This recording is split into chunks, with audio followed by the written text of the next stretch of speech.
주님 나를 부르시니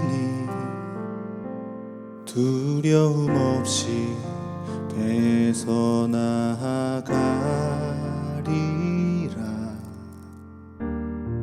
주님 나를 부르시니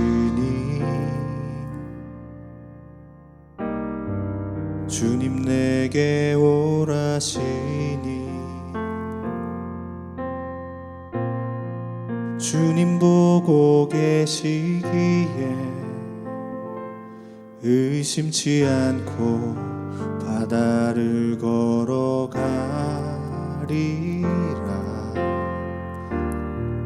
주님 보고 계시기에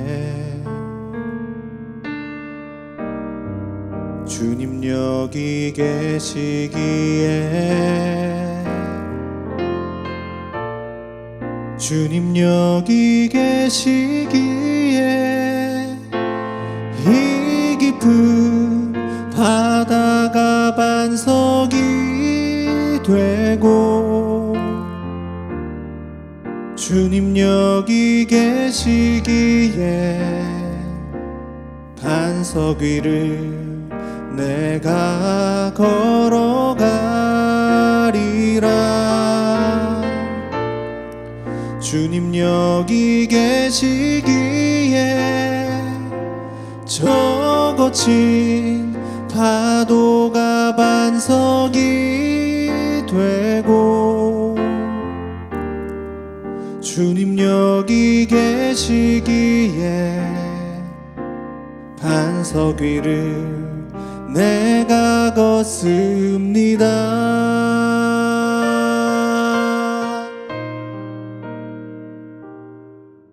다윗이 기스의 아들 사울로 말미암아 시글락에 숨어 있을 때에 그에게 와서 싸움을 도운 용사 중에 든 자가 있었으니 그들은 활을 가지며 좌우 손을 놀려 물매도 던지며 화살도 쏘는 자요 베냐민 지파 사울의 동족인데 그 이름은 이러하니라.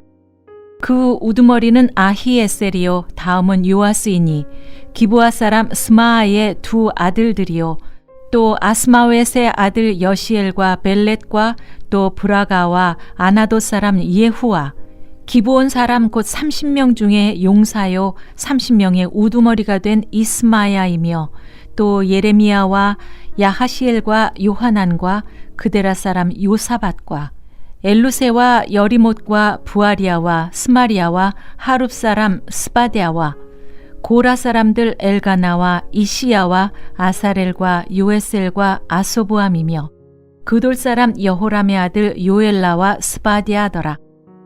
갓 사람 중에서 광야에 있는 요새 이르러 다윗에게 돌아온 자가 있었으니 다 용사요 싸움에 익숙하여 방패와 창을 능히 쓰는 자라. 그의 얼굴은 사자 같고 빠르기는 산의 사슴 같으니 그 우두머리는 에셀이요 둘째는 오바댜요 셋째는 엘리압이요 넷째는 미스만나요 다섯째는 예레미야요 여섯째는 앗대요 일곱째는 엘리엘이요 여덟째는 요하난이요 아홉째는 엘사밧이요 열째는 예레미야요 열한째는 막반네라. 이 가짜 손이 군대 지휘관이 되어 그 작은 자는 백부장이요 그 큰 자는 천부장이더니 정월에 요단강 물이 모든 언덕에 넘칠 때에 이 무리가 강물을 건너서 골짜기에 있는 모든 자에게 동서로 도망가게 하였더라.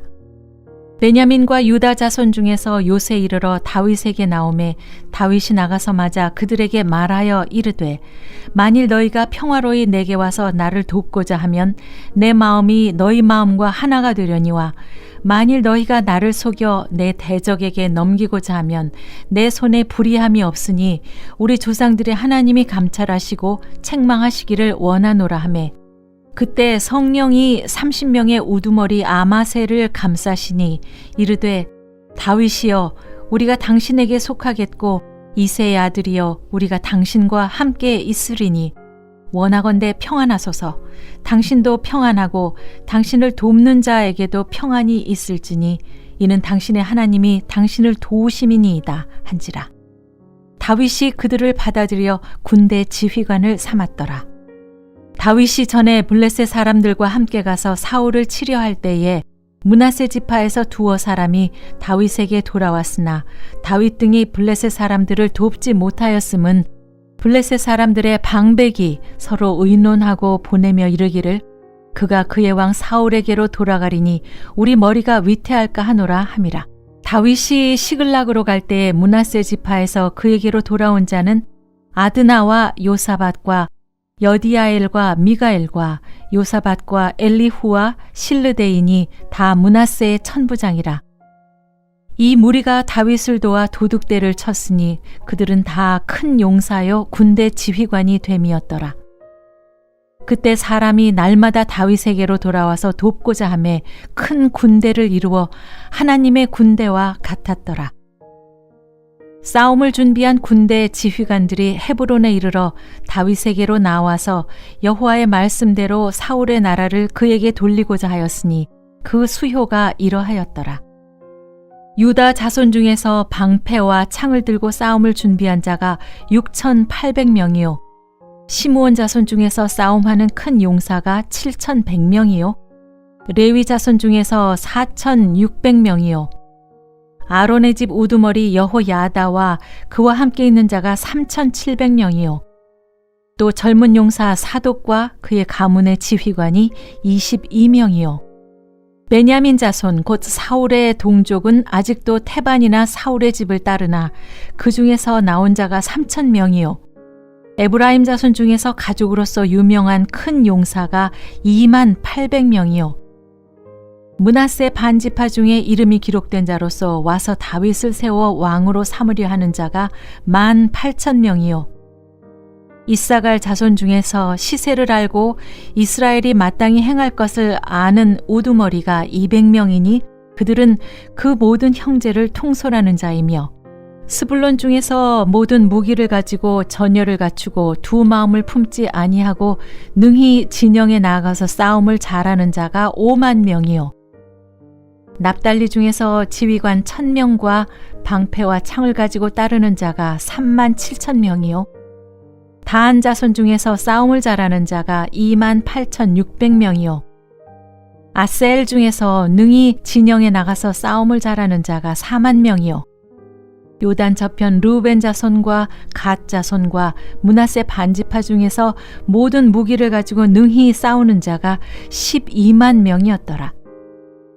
이 모든 군사가 전열을 갖추고 다 성심으로 헤브론에 이르러 다윗을 온 이스라엘 왕으로 삼고자 하고 또 이스라엘의 남은 자도 다 한 마음으로 다윗을 왕으로 삼고자 하여 무리가 거기서 다윗과 함께 사흘을 지내며 먹고 마셨으니 이는 그들의 형제가 이미 식물을 준비하였음이며 또 그들의 근처에 있는 자로부터 이사갈과 스불론과 납달리까지도 나귀와 낙타와 노새와 소에다 음식을 많이 실어왔으니 곧 밀가루 과자와 무화과 과자와 건포도와 포도주와 기름이요 소와 양도 많이 가져왔으니 이는 이스라엘 가운데 기쁨이 있었음이었더라.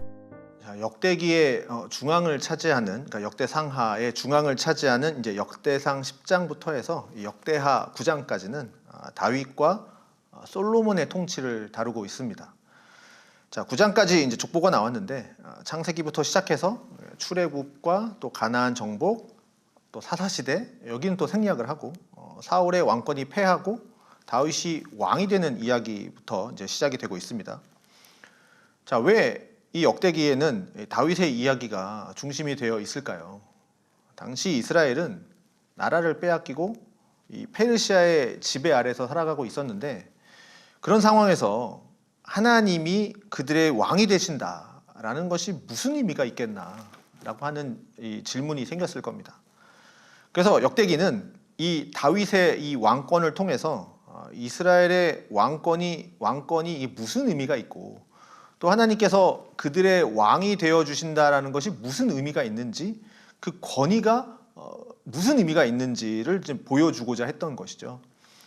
자, 그래서 포로기 이후에 이 백성들에게 하나님은 여전히 그들을 다스리시는 왕이시다. 그리고 하나님의 나라가 회복될 것이다. 라고 하는 용기를 이들에게 주고 있는 거예요. 자, 어제는 이제 다윗의 용사들이 나왔었죠.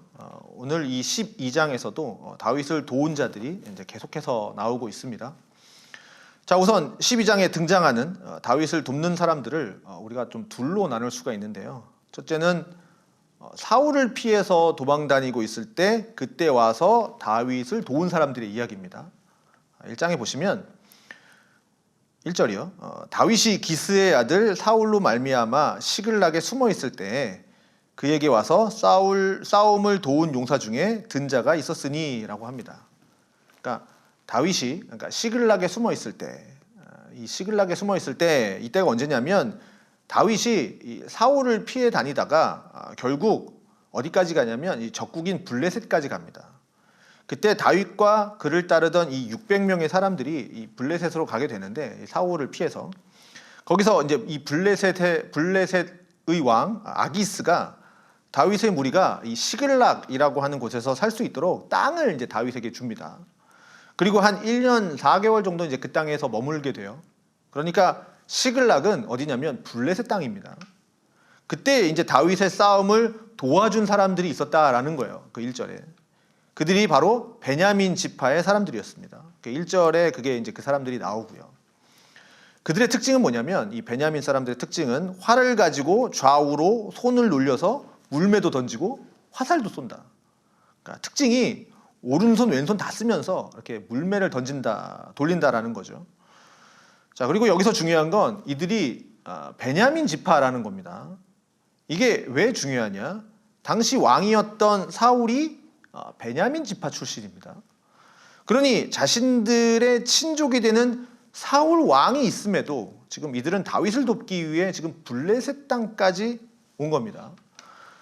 자, 그다음 이제 이 8절부터 나오는 이제 갓 지파 사람들이 나오는데 광야에 있는 요새에 이르러라고 되어 있으니까 다윗이 사울을 피해서 아둘람 굴 근처에 있기도 했고 또 엔게디 광야 근처에 있기도 했고 이제 또 그랬습니다. 그러니 광야에 뭐 이렇게 지금 광야에 있는 요새에 이르러, 그러니까 광야에 있을 때 다윗을 돕기 위해 온 사람들인데 이 갓지파 사람들의 특징도 또 똑같이 이제 베냐민 지파처럼 용사였고요. 싸움에 익숙해서 방패와 창을 능히 쓰는 자들이었어요. 그리고 그들의 특징을 표현하는데 그의 얼굴은 사자 같고, 자, 우리가 사자의 얼굴 한번 떠올려 보시면 사자 앞에 여러분 딱 서 있으면 이게 얼굴만 봐도 도망치고 싶은 것이 사자죠. 그만큼 이들의 용맹함이 크다라는 것을 지금 말해주고 있고요. 또 빠르기는 산의 사슴과 같으니라고 했으니 싸움에 있어서 산의 사슴과 같다. 빠르다. 빠른 발, 빠른 기동력. 싸움에 있어서 굉장히 중요하죠. 이들의 군사적 능력을 또 이렇게 표현해주고 있고요. 또 15절에 보면 이들이 요단강 물이 넘칠 때 강물을 건너서 골짜기에 있는 자에게 동서로 도망가게 했다라고 했는데, 그러니까 이 갓 지파는 요단 이제 동편, 요단강을 건너지 않고 요단 동편에 있었으니까 넘치는 강물을 건너서 이 다윗의 일행을 돕는 그런 충성을 보여줬던 것 같아요. 자, 또 16절부터는 이 베냐민과 유다 자손 중에서 요새에 있는 다윗에게로 온 사람들의 이야기가 쭉 나오고 있는데, 이때 이제 17절을 좀 보면요. 다윗이 나가서 맞아 그들에게 말하여 이르되 만일 너희가 평화로이 내게 와서 나를 돕고자 하면 내 마음이 너희 마음과 하나가 되려니와 만일 너희가 나를 속여 내 대적에게 넘기고자 하면 내 손에 불의함이 없으니 오직 우리 조상들의 하나님이 감찰하시고 책망하기를 원하노라 라는 이야기를 합니다. 그러니까 지금 다윗은 사울을 피해서 도망 중인데, 그러니 특별히 이 베냐민 사람들을 조심해야 되겠죠. 왜냐하면 사울 지파 사람들이니까. 그들이 화친을 위해서 온 건지 아니면 스파이가 돼서 암살을 하기 위해서 온 건지 다윗의 입장에서도 조심해야 될 필요가 있었던 거죠. 그래서 이렇게 17절과 같이 말을 했는데, 그런데 그들의 답이 이제 18절입니다.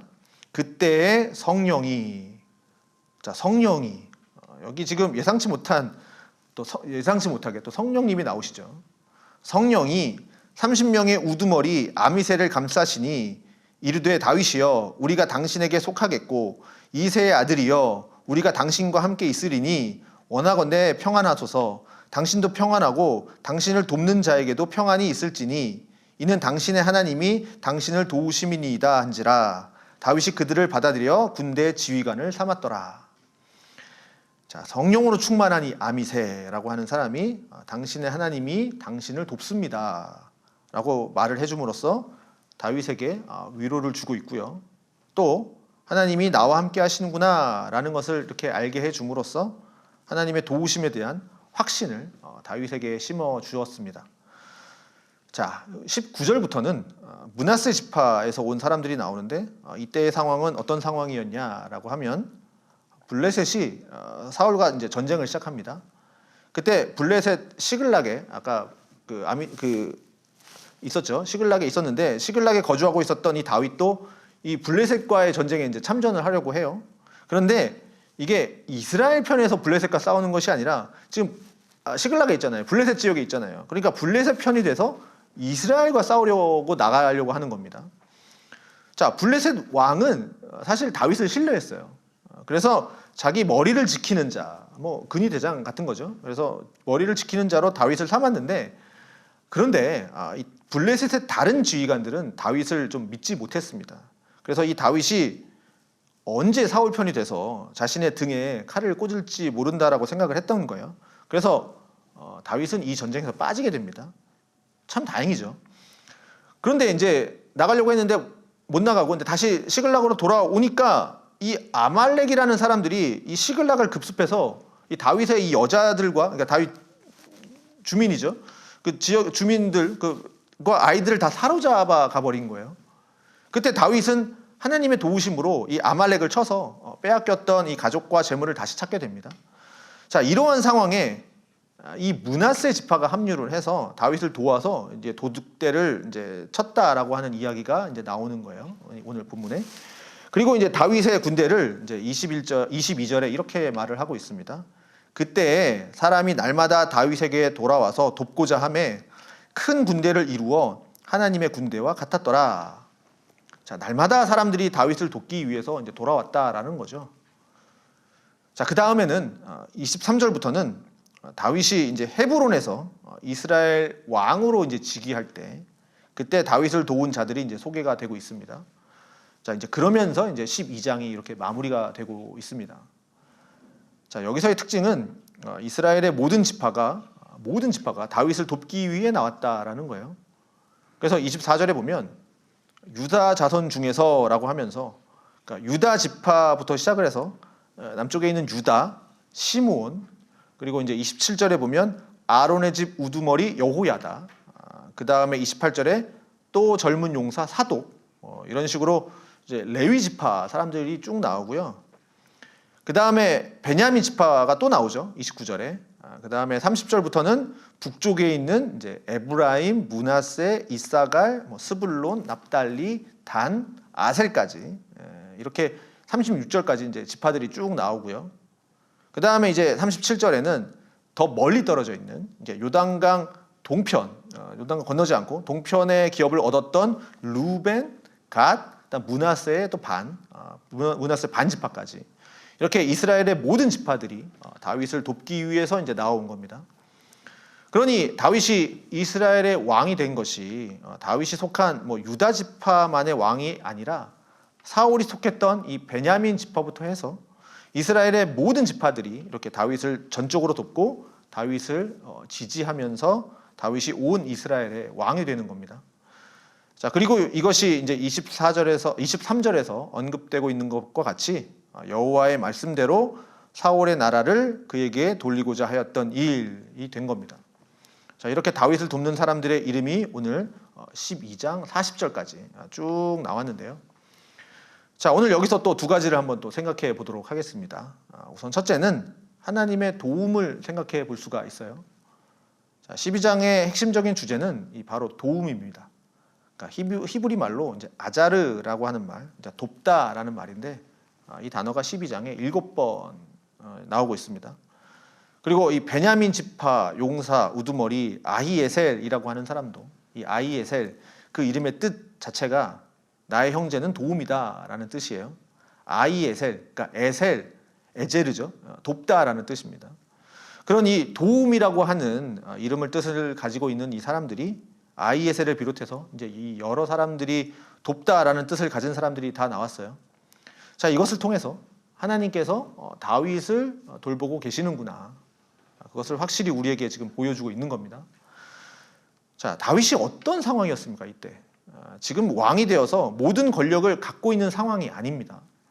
그러니까 다윗이 왕이 돼서 예를 들어 권력을 갖고 있었다면 그러면 너나 할 것 없이 이렇게 그냥 쭉 다윗 앞에 나와서 많은 사람들이 어떻게든 그 권력의 실세 앞에서 좀 줄을 서서 자기도 권력을 잡아보고자 그렇게 권력을 누려보고 싶은 욕심으로 나왔을 거예요. 그러나 다윗은 사울에게 쫓기고 또 목숨의 위협을 당하고 있는 상황이에요.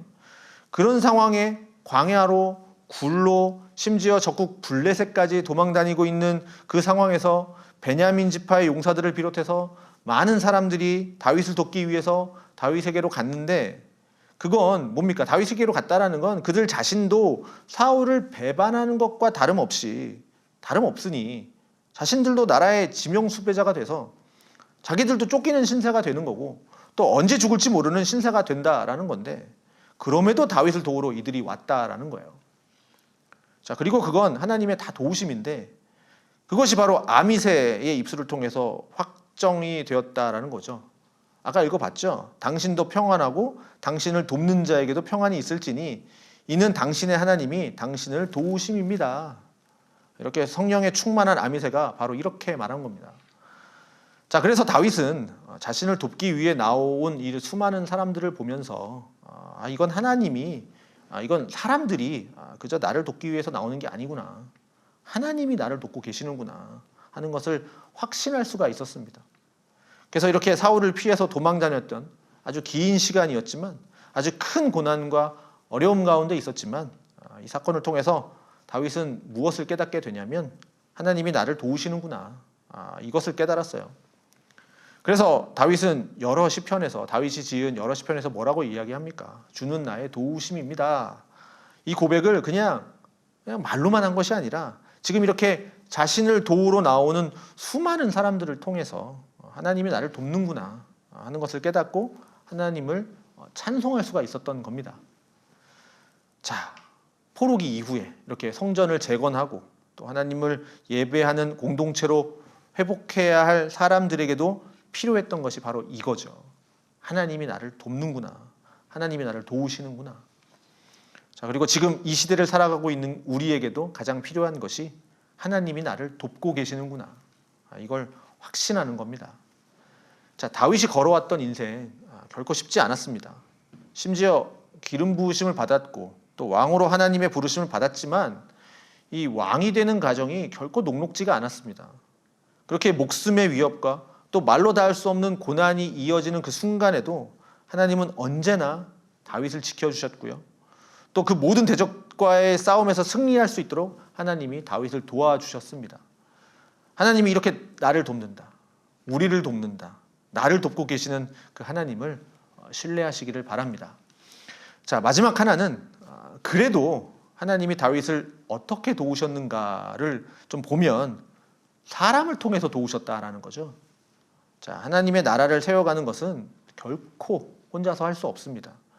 왕이 되는 것, 그것도 혼자서 할 수 없습니다. 자, 많은 사람들이 함께 서로 도우면서 이루어가야 한다라는 것을 오늘 이 말씀을 통해서 우리는 배우게 됩니다. 자, 어려움에 있는 이 다윗을 돕기 위해서 나왔던 사람들을 한번 보십시오. 박희천 목사님은 이들의 특징을 24가지로 정리를 했는데요. 그 중에서 몇 가지를 좀 추려보면 그들은 용사였다라는 거죠. 지금 다윗은 싸워야 되는 상황입니다. 싸워야 하는 상황에서 지금 농부가 찾아와서 돕겠다. 어부가 찾아와서 돕겠다. 그냥 사무실에 앉아서 책상에 앉아서 책만 보던 사람들이 와서 돕겠다.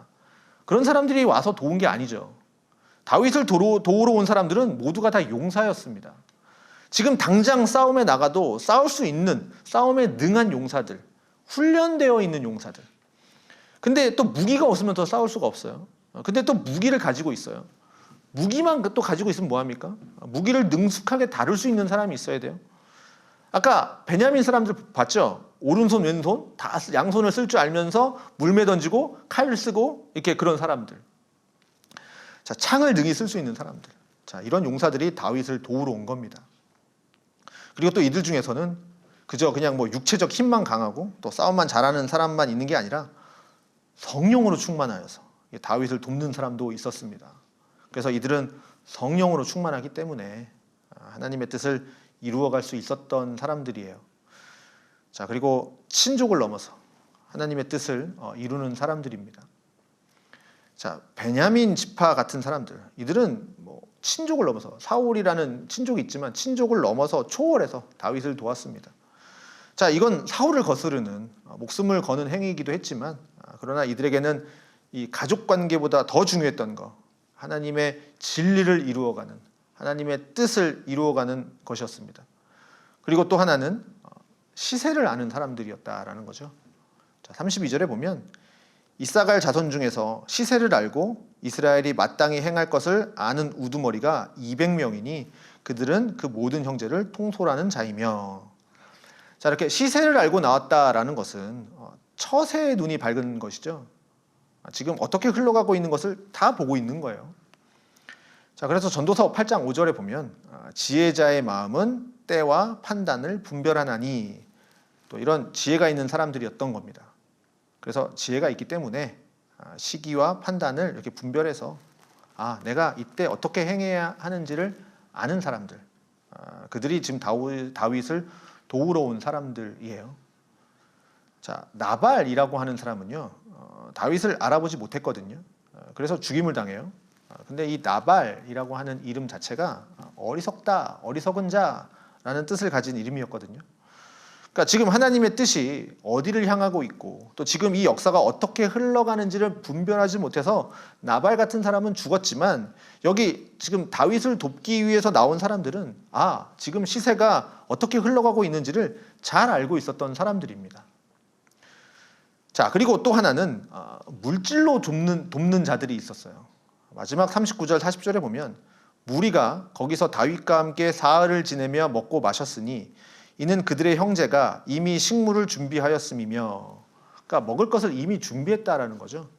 또 그들의 근처에 있는 자로부터 이사갈과 스불론과 납달리까지도 나귀와 낙타와 노새와 소에다 음식을 많이 실어왔으니 곧 밀가루, 과자와 무화과 과자와 건포도와 포도주의 기름이요 소와 양도 많이 가져왔으니 이는 이스라엘 가운데에 기쁨이 있음이었더라.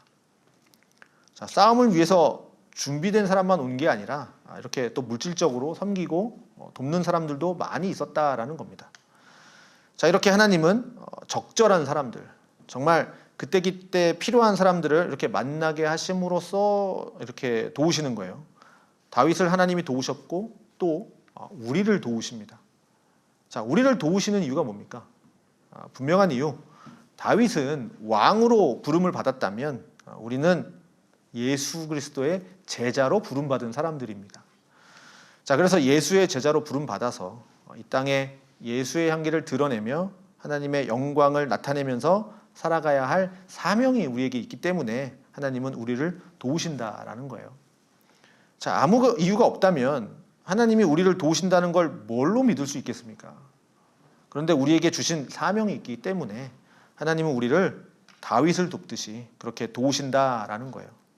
그래서 이 일을 나 혼자 할 수 없기 때문에 나에게도 다윗을 돕기 위해 붙여주시는 사람들과 같은 그 사람들을 내게도 만나게 하셨고요. 또 나에게도 그 사람들을 붙여주시는 거예요. 그렇게 해서 함께 하나님의 일을 해나가는 겁니다. 자, 비록 상황이 좋아 보이지 않고 또 늘 연약해 보이고 그런 삶을 내가 살아가고 있는 것처럼 보인다 하여도 하나님은 우리 한 사람 한 사람을 사용하셔서 그렇게 우리 함께 하나님의 나라를 이루어가게 하시고요. 오늘도 그러한 날 중에 하나인 겁니다. 자, 그러니 기쁨과 감사함으로 나를 도우시는 그 하나님을 의지하며 이렇게 살아가는 우리가 되기를 바랍니다. 기도하겠습니다. 하나님 아버지 감사합니다. 하나님, 다윗을 돕는 용사들을 통해서 하나님은 다윗을 돕고 계셨고 또 하나님께서 하나님의 나라를 이루어가고 계시다라는 것을 보게 되었습니다. 오늘 우리들에게도 주신 사명이 있습니다. 나 혼자서는 그 일을 감당할 수 없지만 하나님께서 이렇게 선물과도 같은 동역자들을 함께 붙여주셨으니 그들과 함께 하나님의 뜻을 이루어 나갈 수 있도록 도와주시고 우리가 서로를 도우며 함께 나아갈 수 있는 사랑, 능력, 지혜 모든 것들을 충만하게 채워주셔서 우리가 함께 하나님의 나라를 이루어가는 기쁨을 맛보게 하여 주시옵소서. 예수님의 이름으로 기도합니다. 아멘.